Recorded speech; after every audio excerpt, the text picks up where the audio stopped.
자, 우리가 물리원 강의를 이제 출발을 해볼 건데, 원래 이 똑같은 강의가 업로드가 되어 있지만 약간 이제 저도 편집하는 이런 기술이나 촬영하는 이런 스킬들이 1년 동안 많이 변화가 있었기 때문에 아예 새로운 교육 과정을 맞아서 처음부터 이제 출발을 하게 됐어요.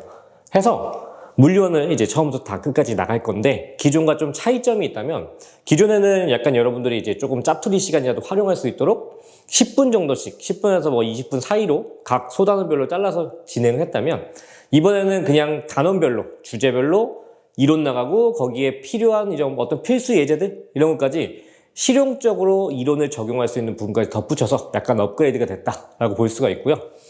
자, 서로는 길게 하지 않고 바로 물리원으로 진행을 해봅시다. 우리가 물리라고 하는 이제 어떤 과목을 이제 분리해서 배우게 되는 게 이게 첫 단원인 건데, 중학교 때부터 했던 개념이 뭐 엄청나게 달라지는 건 아니에요. 특히나 이 역학이라는 거는 기본적으로 거속시라고 부르는 속력은 시간분의 거리, 거기서 출발하기 때문에 그런 구조, 기본 구조 안에서 첫 스타트가 거리의 개념이 될 거예요. 자, 이 거리라고 하는 거는 내가 어디서 어디까지 이동한다고 했을 때 그 사이 간격에 대한 설명이 되겠죠. 근데 그 간격이라고 함을 우리가 기존에는 이동거리라고 하는 단어를 통해서 일반적으로 표현을 했다면, 이제는 물리원에서부터는 이동거리와 함께 변이라고 부르는 새로운 두 간격 사이를 측정하는 기준 또는 계산법이 생긴 거예요. 그래서 둘의 차이점은 뭐냐면, 이제 물리2까지 계속 진행한다고 하면 여러분들한테 스칼라나 벡터 같은 어떤 새로운 수체계를 배우게 되겠지만, 여기서는 단순하게 크기만 볼 거냐, 밑에서는 크기와 방향성을 같이 볼 거냐, 이렇게 나눠볼 수가 있는데, 이렇게 쓴다고 해도 와닿진 않을 거예요. 자, 위에 있는 이동거리 같은 경우에는 두 간격 사이에 진행한 어떤 경로가 있겠죠. 그 경로 안에서 누적된 얘네들의 길이라고 해야 되나? 이런 성분들의 합을 이동거리라고 부를 거고요. 변이 같은 경우에는 정의 자체가 최단거리, 출발점과 도착점 사이의 최단거리라는 정의를 갖고 있기 때문에, 수학에서 최단거리라고 하면 두 점 사이의 직선거리잖아요. 그걸 표현하는 크기와 방향성을 갖고 있는 개념이다 라고 볼 수 있는데, 이렇게 말만 설명해봐야 와닿지가 않아요. 그래서 가볍게 예시를 하나 들어봅시다. 우리가 A라는 지점이 있고, 그 A라는 지점으로부터 각 간격을 여기까지 간다고 할까요? 자, 이렇게 진행했다고 경로를 설정을 해봅시다.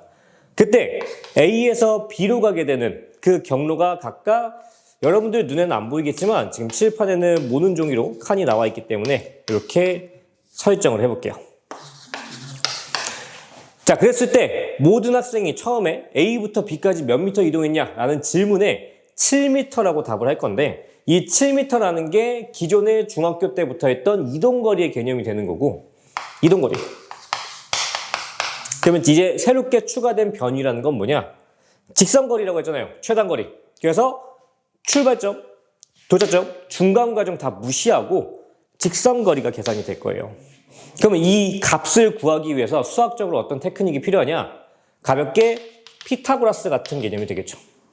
직각삼각형 보이시나요? 그래서 웬만하면 수학이 물리를 푸는데 발목 잡을 일은 거의 없을 거라고 보고요. 여기 안에서 높이가 지금 현재 3이고 밑변이 4일 거니까 대각선은 5, 그래서 5m라고 하는 변이를 구할 수 있을 거예요. 그래서 위에 있는 정의에다가 조금 더 살을 붙이면 얘는 크기인데 경로를 고려를 해야 되고요. 밑에 있는 변이 같은 경우에는 경로를 무시하겠죠, 길을. 자, 거기에 또 하나 주의사항이 뭐가 있냐면, 밑에 있는 예제를 기준으로 했을 때 이동거리의 입장에서는 A에서 B로 가든 B에서 A로 가든 눈에 하면 되죠. 상관이 없어요. 방향성이라는 개념이 포함되지 않고 객관적인 수치적인 길이에 대한 개념만 들어가 있기 때문에 둘 다 7m로서 차이가 없는 거죠. 근데 변이라는 개념에서 보면 A에서 B로 가는 변이와 B에서 A로 가는 변이는 수치적으로, 크기적으로는 똑같겠지만 얘가 방향성의 입장도 하나의 값을 취급할 거기 때문에 방향이 반대라서 틀렸다고 볼 수가 있어요. 이게 참 어려운 건데, 자, 예를 들어서 원운동이 있다고 봅시다. 뒤에 이제 원운동이 나오겠지만, 자, 여기서 물체가 이렇게 줄에 묶여서 우리가 공을 줄에 묶어서 빙빙 돌리고 있다고 상상을 해봐요. 자, 그런 상황에서 얘가 시간이 지나면 여기서 이렇게 돌겠죠. 이때마다 물체의 운동 방향을 표현을 해야 되는데 곡선의 궤도를 타고 움직이는 물체의 궤도, 그러니까 경로, 방향은 우리가 접선 방향이라고 표현을 해요. 그래서 접선 방향 표현하면 이렇게 될 거니까 지금 방향성이 바뀌었죠. 그러면은 얘가 여기서 이동할 때 각각에 겪게 되는 변이, 지금 같은 경우에는 이 위치에서 여기로 갔으니까 이렇게 변이가 생길 거고요. 또 여기서 조금 더 가면 이렇게도 갈 수 있겠죠? 공이 여기 왔다고 가정을 하면. 자, 그래서 얘가 방향성이 다르니까 수학적인 값은 같을 수 있지만 다른 방향성을 갖는 것까지 고려를 했을 때 다른 변이라고 표현할 수가 있어요. 좀 이해가 되시나요? 해서 두 개가 다 동시에 같아야 우리는 변이가 같다는 표현에 맞다고 체크를 할 수가 있는 거죠. 자, 이때 방향성이라고 하면 표현을 해야 되다 보니까 우리가 왼쪽, 오른쪽 이렇게 우리 이제 한글로 표현하기에는 모든 사람이 공통적으로 이해할 수는 없겠죠. 우리 여기서 모든 사람은 물리를 공부하는 또는 소통하는 모든 사람을 얘기하는 건데 그래서 언어의 장벽을 허물기 위해서 우리는 방향성을 부호가지고 표현을 할 거예요. 플러스 마이너스. 해서 왜 두 개밖에 없냐? 우리가 3차원에서 하니까 총 6개의 방향을 볼 수가 있는데 두 개밖에 없는 건 각 축별로 X축, Y축, Z축, 축별로 X, Y를 따로따로 고려할 거기 때문에 X축에 플러스 마이너스, Y축에 플러스 마이너스 이렇게 따로 고려할 거기 때문에 두 가지만 있어도 충분한 거죠. 여기서 플러스라고 한 건 정해져 있진 않아요. 암묵적인 기준이 되는 거죠. 문제에서 내가 처음 설정한 초기 설정을 플러스로 잡고 그 기준에 대한 반대 방향이 되면 그때는 마이너스를 붙이면 돼요. 예를 들어서 지금 A에서 B로 간 변이, 지금 그림에 표현되어 있는 이 노란색 변이가 기준이라면 얘가 플러스였다면 B에서 A로 간 건 마이너스가 되고 수학적인 값은 5m로 똑같이 붙는 거죠. 그래서 얘를 뭐 똑같이 이렇게 보면 되겠네요. 마이너스 5. 그러다 보니까 수학적 값, 숫자의 입장에서 봤을 때도 플러스 5와 마이너스 5는 같지 않죠. 그래서 부호가 앞에, 숫자 앞에 부호로서 방향성이 표현되어 있다라는 걸 이 변이의 개념을 이해할 때 참고하시면 될 것 같아요. 자, 이게 갈라졌으니까 거리라고 하는 개념이 두 가지로 갈라졌으니까 우리는 빠르기, 거속시라고 하는 빠르기에 대해서도 두 개로 나눠서 생각할 수가 있어요. 자, 그래서 이동거리를 시간으로 나눈 개념은 뭐가 될 거냐면 속력이 될 거고요. 변이를 시간으로 나눈 개념은 속도가 될 건데 일반적으로는 둘을 잘 구분하지 않죠. 자, 시간분의 이동거리. 그 다음에 밑에 있는 거는 시간분의 변이가 될 거예요. 하지만 물리원을 이제 시작한 입장에서 우리는 속력과 속도가 다르다는 걸 알고 있어야 돼요.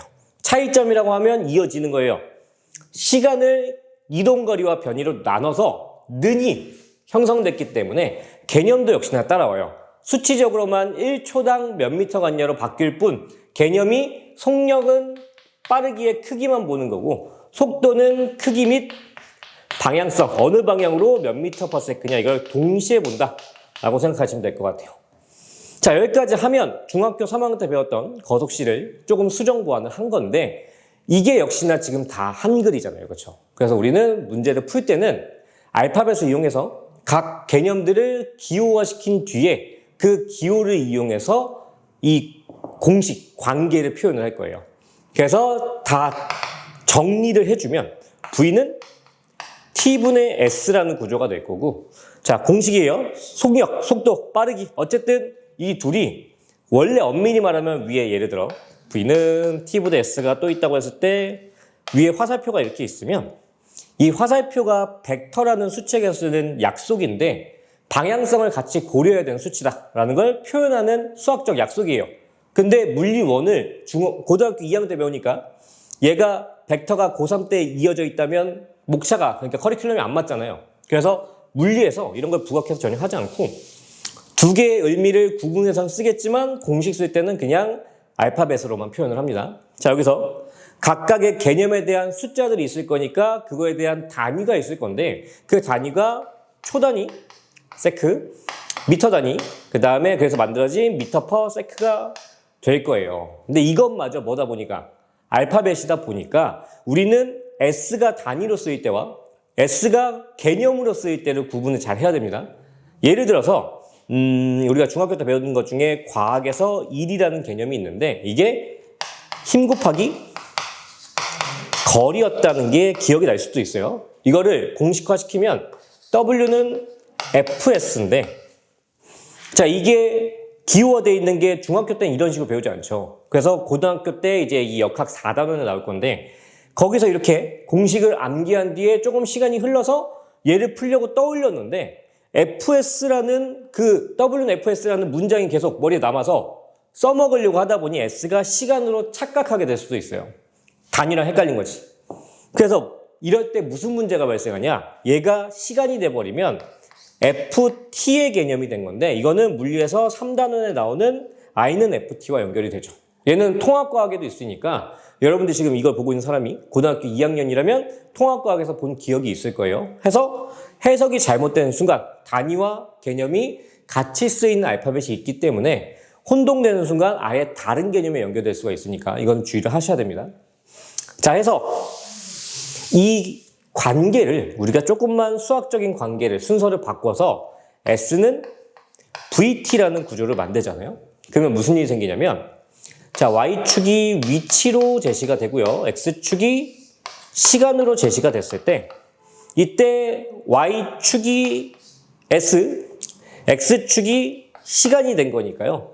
전체적인 구조가 Y는 AX라는 1차 함수 구조가 돼요. 해서 그래프 모양이 1차 함수라는 게 아니라 얘를 해석하는 방법에 1차 함수의 개념이 들어간다는 얘기예요. 그래서 예를 들어 이렇게 할까요? 자, 그래프가 이렇게 됐다고 봅시다. 그러면 시간이 흐름에 따라서 물체의 위치가 점점 앞으로 진행은 할 건데 그 진행하는 정도가 시간마다 달라진 거예요. 근데 우리가 자, 여기 이 식을 잘 보셔야 돼요. 1차 함수에서 1차항의 개수는 그냥 개수가 아니라 기울기라는 추가 해석을 하죠. 자, 근데 그게 지금 위에 공식 구조에 거석시 구조에서 뭐가 붙어 있는 거예요? 시간 앞에 빠르기, 속도가 붙어 있죠. 속력, 속도 해석할 때는 부호를 붙이냐 안 붙이냐 차이기 때문에 큰 상관 없습니다. 해서 속력, 속도 어쨌든 빠르다, 느리다의 개념을 기울기 값으로 보여주는 거예요.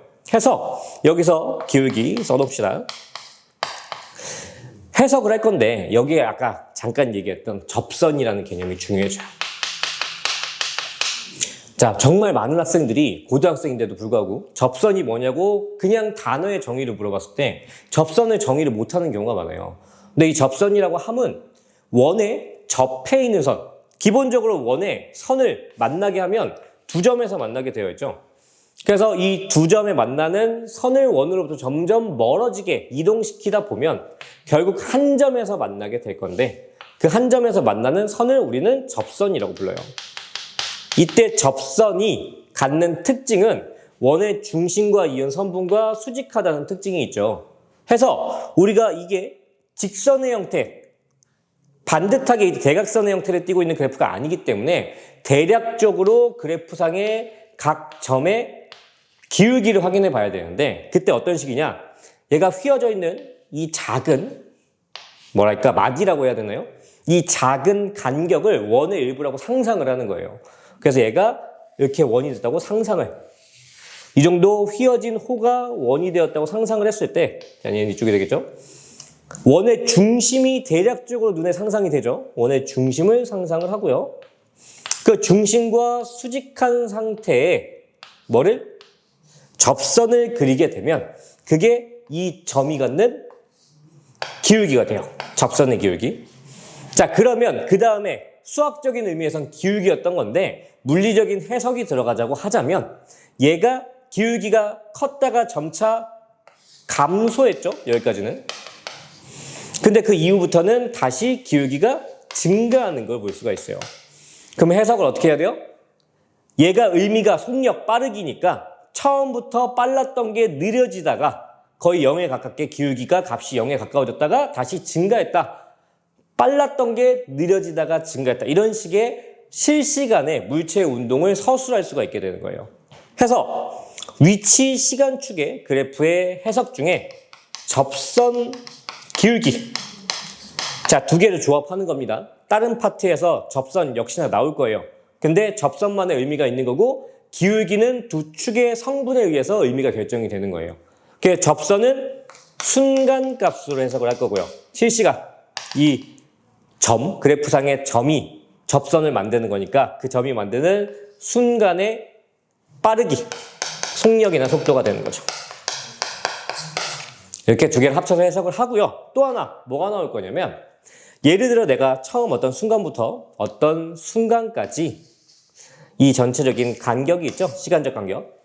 여기에 시간이 흐를 텐데 델타는 조금 이따 설명합시다.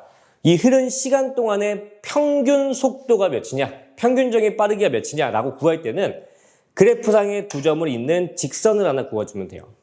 해서 두 점의 직선 같은 경우에는 직선은 기울기니까 속도로 해석을 하고요. 두 점이 이제 추가된 건데 얘가 평균의 개념을 갖게 되는 거죠. 자, 정리. 위치 시간축일 때 접선, 직선에 대한 기울기는 순간적인 빠르기. 내가 구하고자 하는 평균이라는 건 영역이 있어야 되니까 시간적인 간격, 영역상의 두 점의 직선 기울기는 평균 속력. 이런 식으로 해석이 가능하다는 얘기예요. 해서 뭐를 구하냐에 따라서 기울기의 의미는 고정되어 있고 그게 순간값이냐 평균값이냐 이게 갈려지는 거죠. 그래서 여기까지 하면은 가속도라는 우리가 첫 1강의 제목을 붙였는데 그 안에서 가속도가 진입되기 전에 중학교 내용에서 추가 수정 보완된 변이라는 개념과 속도라는 개념이 설명이 된 것 같아요. 그럼 잠깐 칠판을 정리를 하고 가속도에 대한 개념으로 넘어가 봅시다.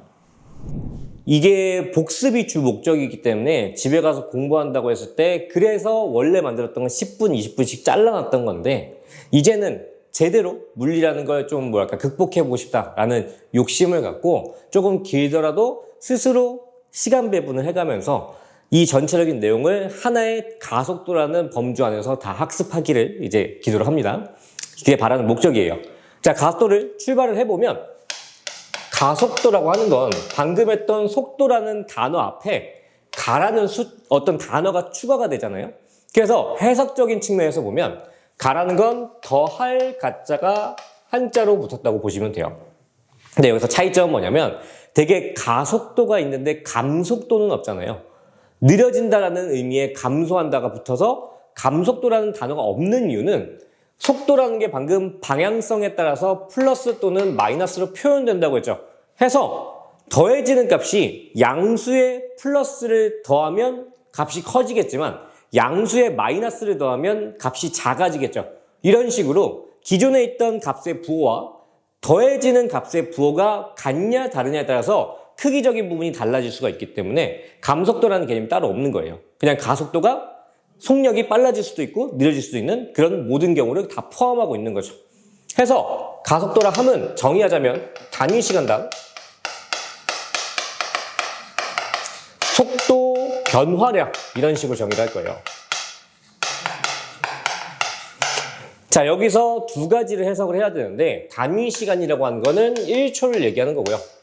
우리가 시간, 공식에 대입하는 시간도 그렇고 어떤 사람은 초 단위, 어떤 사람은 분 단위, 어떤 사람은 시간 단위 서로 같은 문제를 해석할 건데 각기 다른 단위를 써버리면 답이 틀려버리잖아요. 같은 상황인데. 그래서 약속되어 있는 게 시간이라는 개념은 뭐 별도의 언급이 없는 이상 암묵적으로 초 단위를 기준으로 하자. 그래서 1초를 기준으로 합니다. 자, 거기에 속도는 V인데 뒤에 변화량이 붙죠. 이 변화량은 수학에서 삼각형 이 기호를 쓰는데 우리가 얘를 읽을 때는 델타라고 읽을 거예요.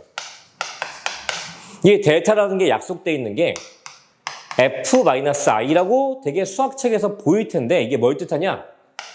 파이널에서 이니셜을 빼줘야 된다. 순서가 정해져 있다. 라고 얘기를 하는 거예요.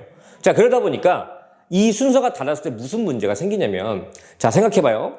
우리가 3에서 숫자가 5가 되었다. 그럼 얼만큼 변한 거냐? 라고 했을 때 모든 사람이 2라고 대답을 할 거예요. 근데 이 쉬운 문제를 굳이 수식화시키면 2가 나왔다는 건 우리가 머릿속에서 암산을 5 빼기 3을 해서 2가 나왔기 때문에 2라고 답변을 했을 거잖아요.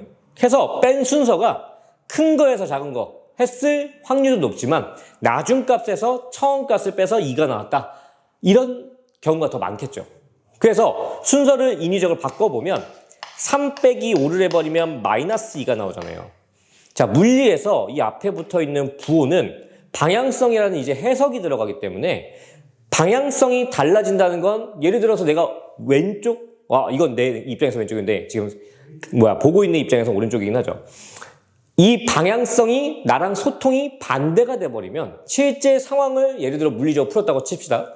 그러면 실제 자동차는 오른쪽으로 가고 있는데 수학적 값은 왼쪽으로 가리키면 그건 잘못된 거잖아요. 아예 모순된 풀이가 된 거니까 그런 걸 맞춰주기 위해서 방향성을 약속을 해놓은 거예요.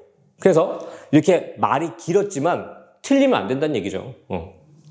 자, 여기 봅시다. 그래서 가속도라는 건 A라는 기호를 쓸 거고요. 소문자 A 쓸 거예요. 얘는 델타 T분의 델타 V를 쓸 거예요. 자, 물리를 조금 더 배운 친구들은 저게 정석적인 가속도의 정의는 아니라고 알고 있을 거예요. 근데 우리가 이 물리원에서 푸는 모든 대부분의 상황들이 가속도가 평균값을 푸는 등가속 문제만 풀 거기 때문에 평균의 개념인 델타 T분의 델타 V의 공식의 형태만 알아도 문제는 다 풀 수 있고 여러분들이 공부를 하다가 이 물리 자체가 너무 재밌다. 좀 더 다 알고 싶다. 그럴 때 얘를 본질적인 의미로 접근하시는 게 좋습니다. 그건 뭐 나중에 이 영상이 뭐 심화편이 만들어지면 그럴 때 다뤄보고 지금은 일단 이것만 아는 것도 충분해요. 자, 이제 얘를 좀 더 현실적인 측면에서 바꿔보면 시간이라고 하는 건 당연히 어떤 사건이 일어날 거니까 0초부터 시간이 흘러서 그 사건이 마무리가 되겠죠. 그래서 0초라는 건 나중값, 이 t라는 시간에 대해서 뺐을 때 t가 될 거잖아요. 그러니까 굳이 델타를 쓰나 안 쓰나 차이가 없다는 얘기예요. 우리가 시간과 시각이라는 다른 단어가 있긴 하지만 시간은 간격이잖아요. 그렇죠? 그래서 델타를 뺀다고 얘기를 하는 거예요. 해서 t만 쓰면 되는데 위에 있는 델타 v가 v-v0라고 표기가 될 겁니다. 물리에서 저 델타가 참 많이 나와요. 그래서 저 나중값과 처음값을 fi를 계속 붙이면 뭔가 보기 불편해요. 물리하는 사람들이 귀찮은 거 진짜 싫어하거든. 그래서 처음값만 0을 붙이는 거죠. 근데 0인데 제로라고 있습니다. 그게 이제 또 흔한 표현이니까. 그래서 나중값은 아무것도 없고 초기값, 처음값은 기호 오른쪽 하단에다가 작게 0을 붙여주시면 돼요. 그래서 이런 식으로 정의하는 게 가속도의 정의라고 볼 수가 있죠. 자, 해서 가볍게 이 가속도를 어떻게 구하나 좀 현실적으로 보면, 자, 물체가 1m/s인데 얘가 가속도라는 게 작용해서 10m/s가 됐어요. 근데 이게 3초가 걸렸다 칩시다. 자, 그러면 1에서 10까지 얼만큼 변했냐라고 했을 때 우리는 플러스 9가 변했다라고 볼 수가 있죠. 9가 더해진 것이. 근데 몇 초가 걸렸으니까? 3초가 걸렸으니까 우리는 가속도의 크기를 3m/s 제곱이라고 구할 수가 있어요.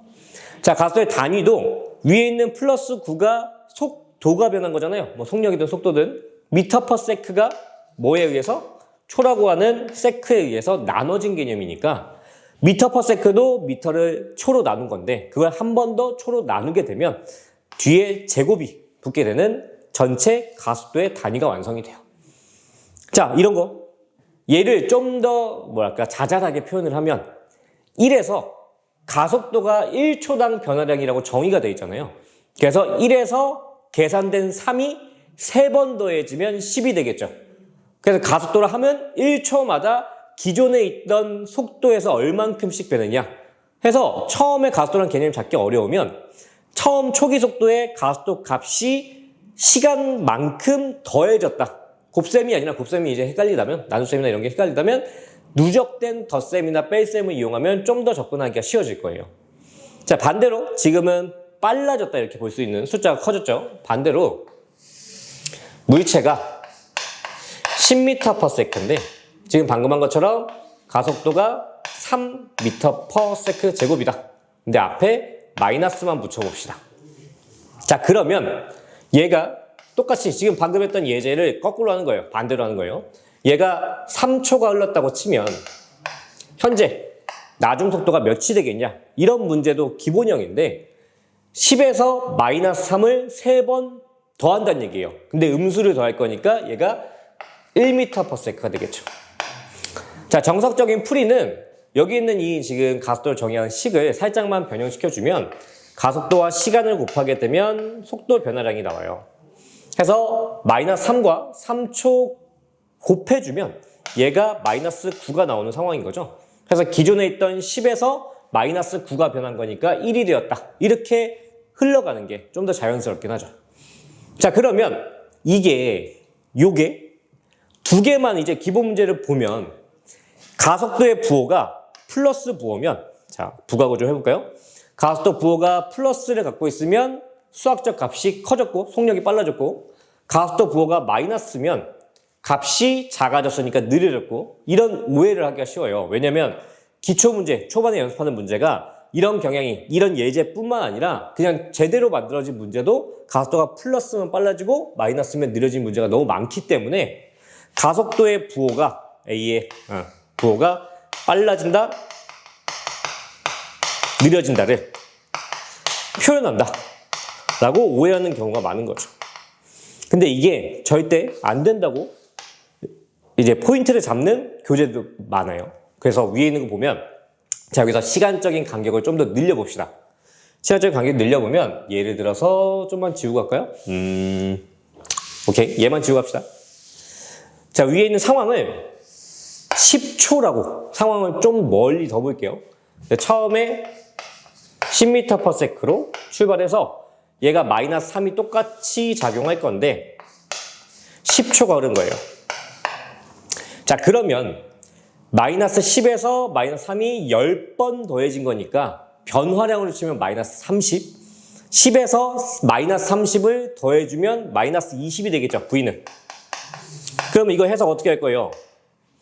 20m/s인데 앞에 마이너스가 붙었으니까 이 마이너스라는 건 반대라는 뜻이잖아요. 그럼 여기서 지금 기준 삼을 게 뭐밖에 없는 거야. 앞에 있던 처음 상태에 앞에 아무것도 안 써 있다는 건 플러스가 생략되어 있다는 얘기이기 때문에 얘를 기준으로 마이너스를 하면 얘가 왼쪽 방향으로, 처음 초기 방향이 오른쪽이니까 왼쪽 방향으로 20m/s로 가고 있다. 이렇게 볼 수가 있죠.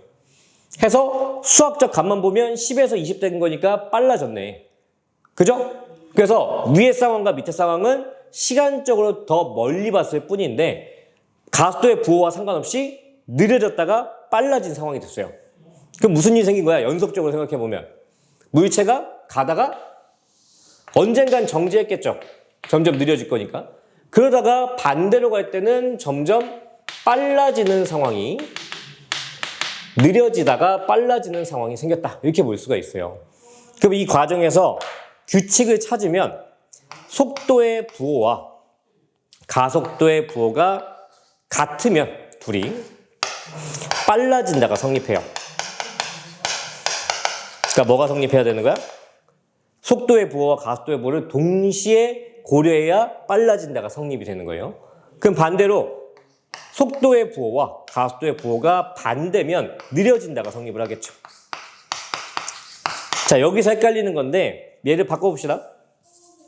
마이너스 플러스 이렇게 돼도 가속도의 부호가 플러스니까 빨라지는 게 아니라 음수에다가 양수를 더할 거니까 값은 작아지겠죠. 그러다가 음수가 양수로 돌아서는 순간이 있으면 둘 다 부호가 같아지니까 빨라진다로 바뀔 거고요.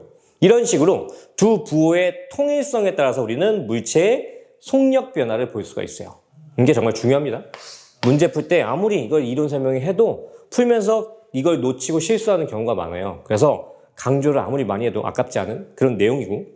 자, 여기서 하나만 더 추가를 하자면 여러분 여기에 있는 이제 가속도의 크기 같은 경우에 자, A 값을 우리가 변화량이라고 봤잖아요. 그렇죠? 이 공식 형태 자체도 우리가 정말 많이 쓰는 건데 의외로 되게 가볍게 생각해서 넘어가는 경우가 많아요. 위에도 이제 어딘가 잠깐 있었던 것 같은데 지웠네요 방금. 자, 이거 같은 경우도 문제를 풀 때 이 자체가 함수가 되어서 그 문제를 해석하는 연립방식 같은 데 들어가는 단서가 될 수가 있어요. 그래서 이 형태도 꼭 알아둡시다. 자, 그러면 여기까지 가속도의 개념을 정리를 하고 이제는 응용 파트로 한번 넘어가 볼게요. 우리가 물리 문제를 풀 때는 가장 먼저 선택해야 되는 게 이 가속도 파트에서 물체가 어떤 운동을 하고 있다라는 걸 통해서 해석하는 방식이다 아니면 사용하는 공식들이 달라질 거예요. 그래서 두 가지로 나눌 수가 있는데 등속 직선 운동과 등가속 운동, 등가속 도까지 쓸까요? 운동 이렇게 두 가지로 나눌 수가 있어요. 그래서 등속 직선, 얘도 직선이 빠졌네요. 직선 씁시다. 자, 등속 직선 운동은 두 가지 그래프로 설명이 가능한데 뭐가 있냐?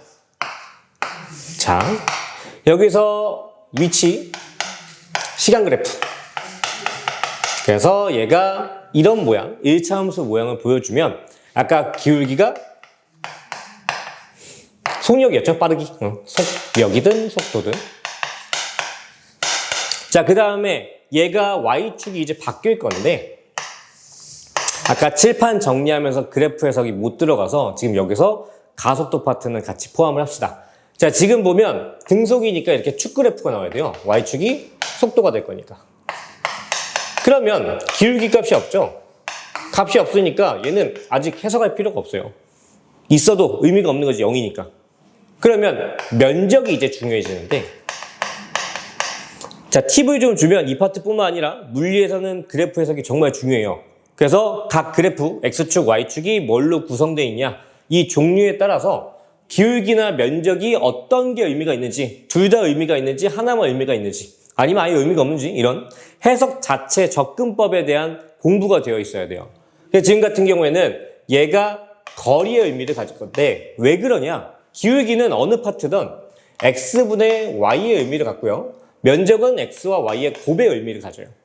그래서 속도 시간이니까 시간은 속도로 나눈 개념이 있는 거고 면적은 둘을 곱하는 거니까 가로 곱하기 세로니까 X와 Y를 곱한 개념인데 속도와 시간을 곱하면 거리가 나와요. 이게 공식을 얘기하는 게 아니라 관계성, 개념과 개념의 관계성을 얘기하는 겁니다. 그래서 면적은 거리가 된다. 이렇게 정의할 수가 있죠. 그래서 이거 알아두시고 밑에 등가속으로 갑시다. 등가속 아까도 얘기했지만 우리는 평균에 가까운 가속도가 변하는 건 할 수가 없어요. 여기서 아예 안 변한다는 게 아니라 등가속, 다른 값의 등가속, 다른 값의 등가속 이런 식으로 가속도 값이 바뀔 수는 있지만 가속도가 어떤 규칙성을 갖고 변하는 함수화될 수는 없다는 얘기예요. 그래서 이런 경우에 예를 들어 자 봅시다. 좀 기네요. 시간과 똑같이 위치축이라고 봤을 때는 얘가 둘 중 하나예요. 이렇게 되거나 아니면 위로 볼록한 형태가 될 건데 이유는 2차 함수라서.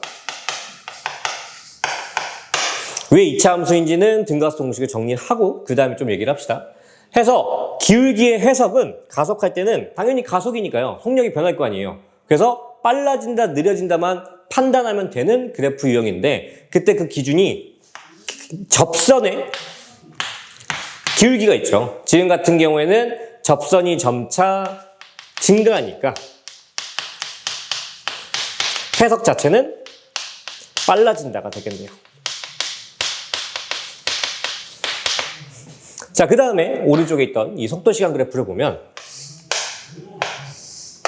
자, 시간과 속도인데 자, 얘가 처음에 어떤 속도가 있었겠죠. 거기에서부터 빨라지거나 느려지거나 이런 속력 변화가 있었을 건데 이렇게 봅시다. 자, 어떤 특정 시각까지 얘가 V0라는 초기 속도에서 V라고 하는 나중 속도가 되었다. 이렇게 값의 설정을 좀 해놓으면 이때 기울기가 생기죠. 그래서 기울기의 의미를 어떻게 해석해야 되냐? 자, 속도와 시간을 나눌 거예요. 그래서 시간이 분모에 있을 거니까 구조가 어떻게 돼요? 가속도가 나오겠죠. 자, 기억나죠? A는 델타 T분의 델타 V. 자, 그 다음에 면적 같은 경우는 위에랑 똑같아요. 운동 형태가 달라져도 그래프의 X축, Y축이 결정되면 성분, 성질이라 그러나 해석 자체는 똑같이 들어갑니다. 그래서 면적도 거리가 나올 거예요. 자, 그러면 이때 거리를 한번 구해볼게요. 얘가 지금 면적 모양이 사다리꼴이잖아요. 그래서 사다리꼴을 바로 공식 써서 구해도 되지만 밑에 있는 사각형의 넓이만 보면 V0 T라고 볼 수가 있죠. 그 다음에 위에 있는 삼각형인데 그때 여기에 있는 삼각형의 높이가 V-V0라고 하는 두 값의 차이값이 될 거예요. 자, 이거 어디서 많이 본 것 같죠? 그죠? 이게 방금 전까지 강조했던 그 공식이잖아요. 뭐가? AT가 델타 V가 된다. 그럼 델타 V가 풀어서 쓰면 V-V0니까 얘가 치환하자면 AT가 될 수가 있어요. 그러면 밑변은 T니까 삼각형의 넓이는 2분의 1 곱하기 AT와 T를 곱한 AT의 제곱이 되겠죠. 그러면 넓이를 정의했을 때 S, 자 거리니까 기호는 S를 쓸 거고요. S의 크기는 등가속인 상황에서 V0T 플러스 2분의 1 AT 제곱이라고 하는 등가속도 공식 중에 두 번째 공식이 뭐 편의상 부르는 거예요. 되게 이제 교과상 편집이 이게 두 번째 나오기 때문에 2번 공식이 만들어집니다. 그래서 이 공식을 당연히 암기를 하셔야 되고요. 1번 공식은 안 했는데 왜 바로 2번이 나왔냐면 1번이 여기 있어요. 밑에 보면 여기에 있는 이 형태, 얘와 얘 형태를 순서만 조금 바꿔주면 등가속도 공식 중에 첫 번째 나오는 V는 V0 플러스 AT라는 공식이 만들어지죠. 그래서 두 가지 공식이 등가속도 공식으로서 제시가 되고 3번 공식 같은 경우에는 이런 물리학적 어떤 사실에 의해서 유도되는 공식이 아니라 1번, 2번 공식을 T를 속어 시간 변수인 T를 속어 해서 만들어지기 때문에 정확히 하자면 1번 공식을 2번 공식에 대입합니다. T자리에. 그래서 그냥 외우세요. 얘 같은 경우에는 수학적인 전개만 약간 지저분하게 계속해서 묶어줘야 되기 때문에 증명 과정을 아는 게 물리학 공부하는데 그렇게 크게 도움이 되진 않아요. 그래서 여기까지 하면 세 가지 등가속도 공식에서 세 가지가 제시가 되죠. 자 보면은 얘가 물리의 가장 베이스가 되기 때문에 이걸 안 외우는 순간 그냥 과감하게 이제 학원에서 수업하는 친구들한테도 얘기해요. 이거는 그냥 물리를 포기한 게 빠르다. 이 세 개를 안 외울 바에는 물리가 아예 그냥 시작이 안 돼요. 그래서 무조건 여러분들은 이 세 개를 암기를 해야 되는데 그 암기라는 게 그냥 알고 있다 정도가 아니라 여러분들 구구단 외울 때 구구단을 못하면 틀리면 되게 무식한 취급받잖아요. 그런 거예요, 물리학에서는. 이걸 모르는 순간 우리는 물리라는 그 한정된 범주 안에서는 무식한 사람이 되는 거예요. 그래서 꼭 암기를 하시길 바래요. 자, 얘를 조금 더 잔머리를 굴리면 왜 이렇게 강조를 하냐면 V는 V0 플러스 AT 그 다음에 S는 V0 T 플러스 2분의 1 AT의 제곱 그 다음에 EAS가 V제곱 마이너스 V0 제곱인데 이때 각 공식을 구성하고 있는 구성 요소들을 봤을 때 V0, V, A, T가 구성되어 있죠. 그다음 밑에는 V0 있고요. A 있고 T 있고 S 있고요. 여기 V0, V, A, S 있죠. 해서 자 봤을 때 여기 잠깐 끊어갑시다 이렇게. 봤을 때 모든 공식이 변수 4개씩 구성되어 있어요. 4개의 요소로 공식이 완성되는데 항상 문제에서는 3가지 값을 줘요. 그렇기 때문에 우리는 그 문제에서 원하는 답이 아니더라도 그 3개의 값을 가지고 쓸 수 있는 도구가 정해져 있는 거예요. 근데 답만 보고 내가 이걸 구해야 되는데 이거 어떻게 구하지? 만 생각하면 진행이 안 돼요. 그 답을 구하기 위해서는 주어진 3가지 값을 이용해서 선택적으로 하나의 공식만 가능하니까 걔를 써서 나온 값이 그러면 3개 줬고 하나 구했으니까 4개가 됐잖아요. 그 4개 가지고 답을 구하는 2차적인 풀이가 진행될 확률이 높은 거죠. 그래서 꼭 이런 식의 접근을 하기 위해서는 공식 자체가 머릿속에 박혀 있어야 돼요. 알겠죠? 자, 마지막 하나만 더 하면 지금 여기 있는 얘네들 그래프의 형태가 하나가 빠졌는데 가속도 시간이 빠졌어요. 자, 일로 넘어가면 내 화면 밖에 나갈 수도 있는데 가속도와 시간 그래프에서 우리는 등가속만 따지잖아요, 지금. 등가속만 따지니까 여기 있는 입장에서 얘가 이렇게 축 그래프 이런 식으로 나올 거예요. 그러다 보면 이 축 그래프가 만드는 기울기는 당연히 없을 거고요. 면적이 중요해지는 건데 면적 같은 경우에는 가속도와 시간을 곱한 게 여기 있잖아요. 가속도와 시간을 곱하게 되면 속도 변화량이 나오기 때문에 여기 있는 내부 면적이 델타 V가 되는 거예요. 이게 굉장히 중요한데 값을 매겨봅시다. 얘가 한 10으로 치고 2초, 4초라고 할게요. 자, 그러면 면적이 각각 플러스 20과 플러스 여기 절반 안 했구나.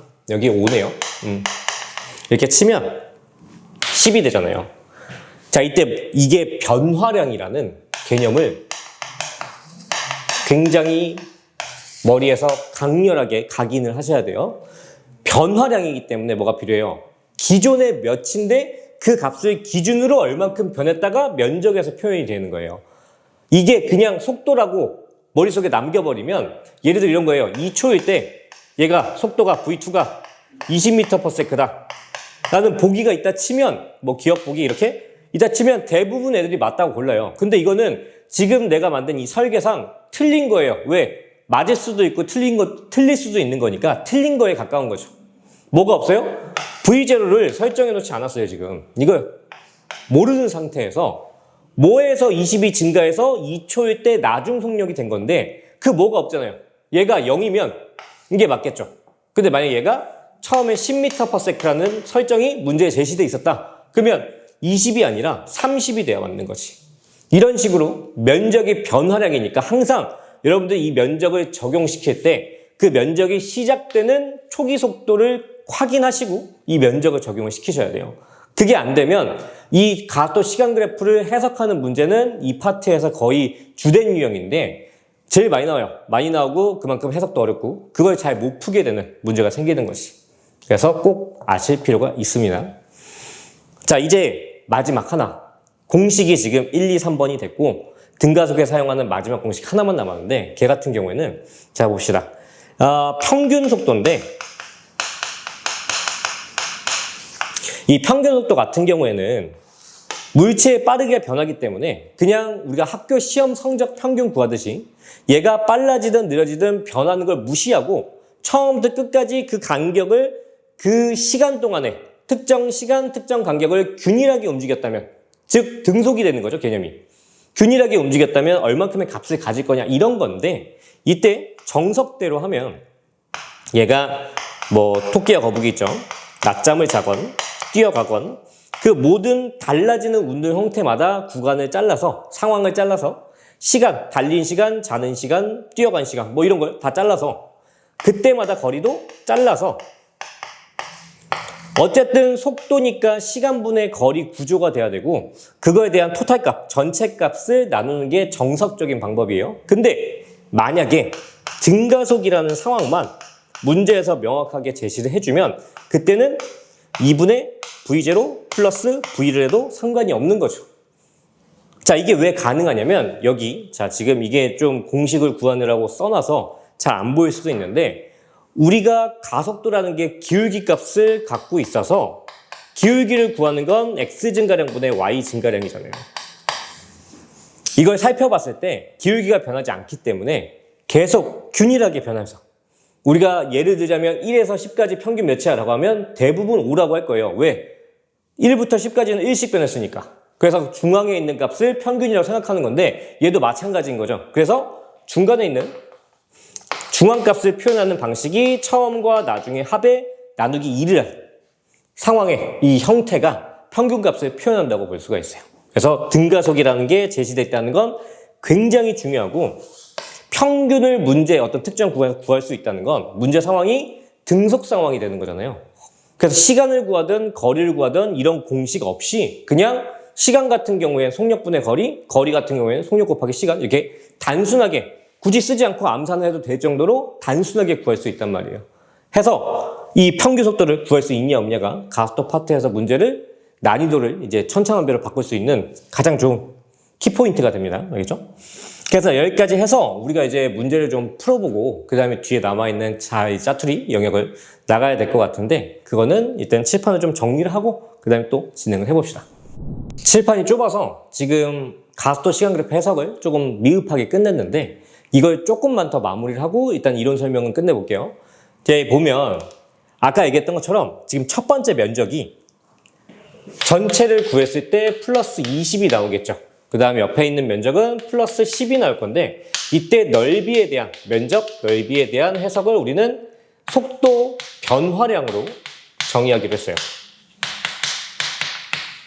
그래서 문제 난이도를 좀 만들기 위해서 초기 속도를 V0를 10으로 설정을 해봅시다. 자, 그러면 어떤 문제가 주로 나오냐? 최종적인 질문은 그래서 2초까지 몇 미터 갔냐? 4초까지 몇 미터 갔냐? 그래서 전체적인 평균 속도는 몇이냐? 이런 식의 질문이 나올 건데 그걸 해결하기 위해서는 어떤 방법의 풀이를 쓰건 기본적으로 이 가속도가 바뀌는 이 경계선상인 2초나 4초일 때 순간 속력을 구할 수가 있어야 돼요. 해서 지금 같은 경우에 V0가 주어져 있으니까 2초일 때 속력은 10을 기준으로 20이 변하면 30m/s가 될 거고 30을 기준으로 10이 변하면 40m/s가 되겠죠. 그래서 이렇게 변화량이라는 개념을 짚고 가는 게 중요해요. 자, 여기서 이제 뭐가 들어가냐? 기본적으로 많이들 추천하는 건 그래프 위나 밑에 빈 공간이 있을 거 아니에요. 가속도, 시간, 그래프 나란하게 Y축을 맞춰서 그래프를 그릴 건데 얘는 뭐가 달라지는 거냐면 시간과 속도축이 되어서 Y축이 가속도에서 속도로 바뀌는 거예요. 그러면 위에 우리가 구해놨죠? 이렇게. 이 값들이 Y값이 각 시간마다 주어진 거라 처음에 10m/s, 그 다음에 30m/s, 그 다음에 여기 끝까지 와서 40이죠? 위로 올라가야 되니까. 40m/s가 될 거예요. 그 다음에 운동의 형태가 각각 등가속과 등가속이 될 거기 때문에 속도시간 그래프에서는 1차 함수 형태, 즉 기울기가 일정한 형태로 그래프가 작성이 되겠죠. 그래서 지금 같은 경우에는 10에서 30으로 올라가서 그래프의 기울기가 10이 되도록 만들 거고 2초, 4초. 자, 여기서는 40까지 이런 식으로 올라간다고 볼 수가 있겠네요. 자, 그러면 이제 뭐를 구할 수 있게 됐어요? 속도시간 그래프가 완성이 됐으니까 이 상황에서는 면적을 구하면 이동거리가 나오잖아요. 변이든 거리 개념이 나올 거기 때문에 지금 첫 번째에 있는 사다리꼴 넓이 구하게 되면 몇 나와요? 10이랑 30 더하고 2를 곱해서 나누기 2를 할 거니까 40m가 계산될 거고 두 번째는 30과 40 2 곱하고 나누기 2 할 거니까 70m가 나오겠네요. 토탈 2에서 4초까지 얘가 누적된 이동거리는 110m라고 볼 수가 있어요. 그러면 4초 동안 110m를 간 거니까 얘가 전체적인 평균을 계산을 하면 0에서 4초까지 평균 속도는 계산 나누기 해주면 28.5m/s가 되겠네요. 자, 이렇게 구하는 방법이 있고 이거는 뭐 보편적인 일반적인 접근법이고요. 추천하는 건 뭐냐면 방금 앞에 평균 속도 등가속이라는 게 확실하다면 평균 속도는 중간값이 되잖아요. 2분의 V0 플러스 V가 될 건데 여기서도 이미 경계값들을 가속도가 바뀔 때마다 경계값을 구해놨기 때문에 평균값은 쉽게 구할 수가 있어요. 얘 20, 옆에는 35가 되겠죠. 그럼 이 평균의 의미가 해석 자체로 들어가면 등속으로 해석이 되기 때문에 평균 속도에다가 운동한 시간을 곱하면 그게 뭐가 돼요? 이동 거리가 되겠죠. 그래서 설명하려고 쓴 거지 쟤는 숙달만 되면 조금 숙달뿐만 아니고 거기까지는 아니고 그냥 조금만 여러분들이 풀어보면 암산이 되는 구조예요. 그래서 밑에 있는 그래프의 넓이와 똑같이 나온 걸 보고 더한 뒤에 그 다음에는 얘랑 똑같이 계산이 되는 거죠. 그래서 가속도 시간 그래프에서 주로 나오는 거리 구하는 그 질문에 대한 해석이 평균을 이용하면 굉장히 쉽게 구할 수 있다는 얘기예요. 그래서 여기까지 하면은 웬만한 이론 설명은 꼼꼼하게 한 것 같고 이거는 그냥 계속 줄줄이 이론을 던져 놓은 거니까 어떻게 써먹는지 응용적인 측면은 이 다음부터 이어서 갑시다.